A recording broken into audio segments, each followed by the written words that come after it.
Créations et échanges.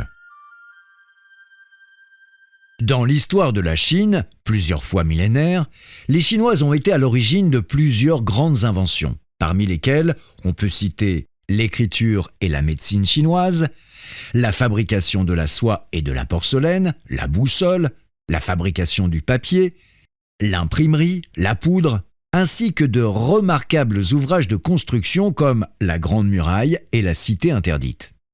Toutes ont apporté une large contribution à la civilisation mondiale et témoignent de la créativité de la nation chinoise. Le peuple chinois montre par ailleurs un esprit généreux. Il offre un accueil sincère aux amis venus de loin, introduit et reçoit les cultures différentes de la sienne avec intérêt et enthousiasme. Grâce à son ouverture d'esprit, Aizong, le premier empereur des Tang, inaugura une période extrêmement prospère. Cheng Hua, le célèbre navigateur chinois qui vécut au début des Ming, parcourut 7 fois la mer du Sud-Ouest jusqu'à la Mecque au Moyen-Orient et au Mozambique en Afrique. À la tête de la flotte impériale, il effectua des échanges matériels et culturels sur la base du principe de partage et paix. Ces faits historiques sont la preuve de l'ouverture de la Chine et de sa tolérance au temps de sa plus grande puissance. Chapitre 6. L'écriture chinoise, des signes poétiques. Aujourd'hui, de plus en plus de gens dans le monde étudient le chinois. Ceux dont la langue maternelle est une langue alphabétique ont souvent l'impression que l'écriture chinoise est difficile à maîtriser. Cependant, la plupart d'entre eux éprouvent un réel plaisir à faire cette expérience. Ce système d'écriture, unique au monde, contient en lui une richesse historique et culturelle. Son étude est un processus qui permet aux Occidentaux de pénétrer les subtilités de la pensée de ce peuple d'Orient. Des signes expressifs. Les pictogrammes de l'écriture chinoise sont le reflet de la vision qu'a du monde le peuple chinois.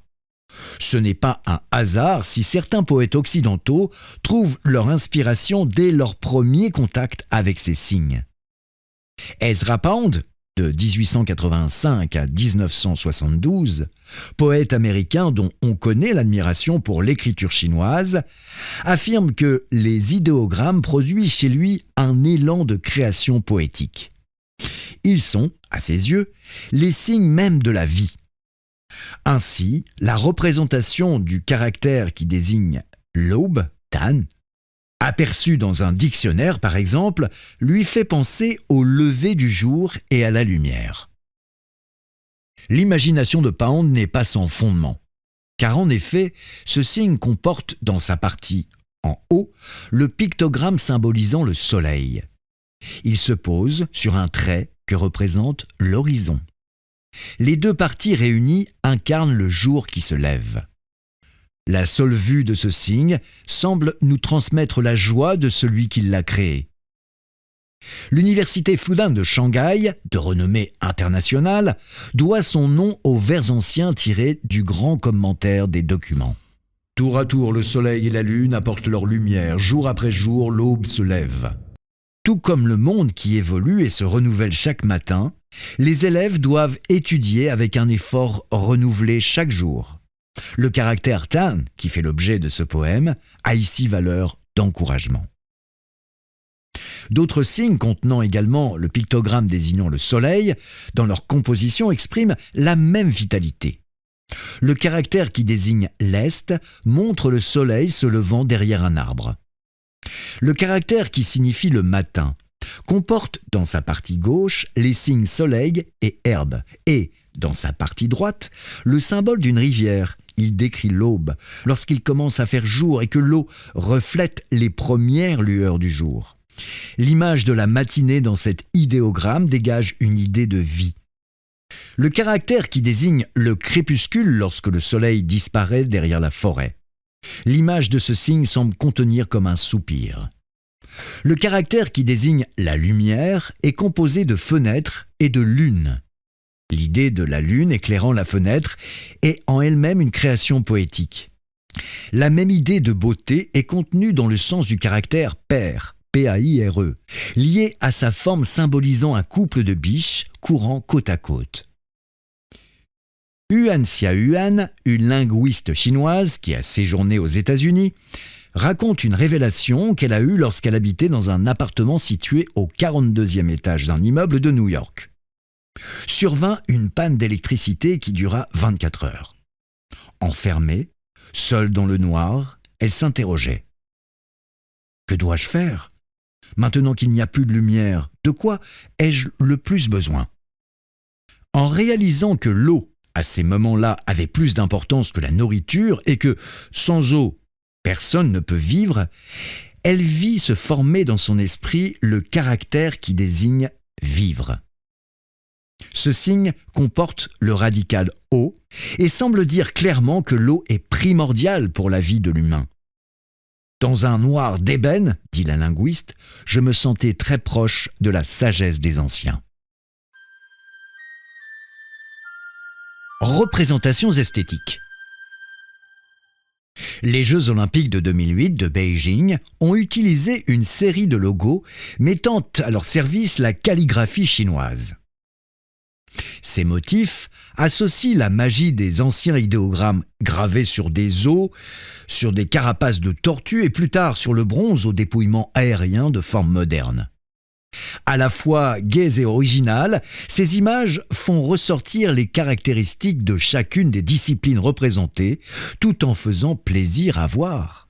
La conception de ces logos s'est inspirée de la genèse de l'écriture chinoise. La beauté structurale d'un signe chinois tient à ses lignes élégantes et fluides.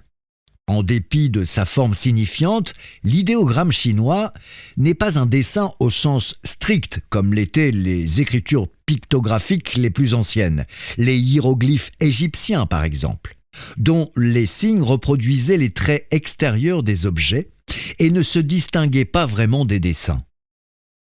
Si l'écriture chinoise a également contenu de tels caractères, leur nombre a diminué après l'apparition des inscriptions divinatoires consistant en des figures de plus en plus simples. Par exemple, le caractère qui désigne « chien » est le croquis stylisé d'un chien, mais sa forme évocatrice ne révèle pas d'une reproduction exacte de l'image de l'animal.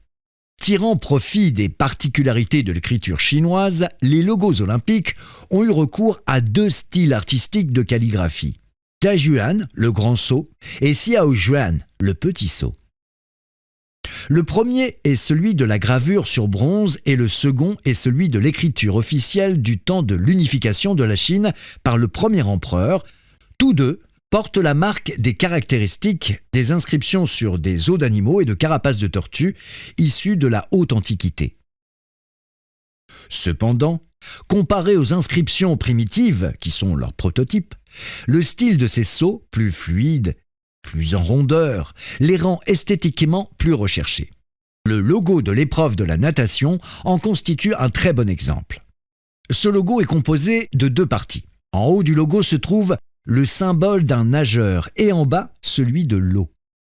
L'eau, qui se calligraphie selon l'ancien style, n'est représentée ici que par de gracieuses lignes courbes évoquant sa fluidité, au-dessus duquel les bras du nageur donnent l'idée de l'effort fourni et de l'énergie déployée dans le mouvement. Le dessin fait penser à la conception d'un autre signe chinois d'ailleurs qui désigne « marcher », où la partie supérieure symbolise le mouvement des bras et la partie inférieure celui des pieds. Parmi de très nombreux autres exemples, dont celui de l'athlétisme, le triathlon, le football, dont les logos représentent les mouvements et les gestes des athlètes en train de courir. Inspirés du caractère ciel, ces logos expriment l'idée de la danse avec des traits simples, une tête légèrement inclinée, des bras qui bougent et le corps qui se retourne avec grâce. De tels motifs donnent l'idée de compétition tout en soulignant la beauté du mouvement dans les différentes disciplines olympiques. Une écriture ancienne, associée à des activités contemporaines, retrouve ainsi une nouvelle vie.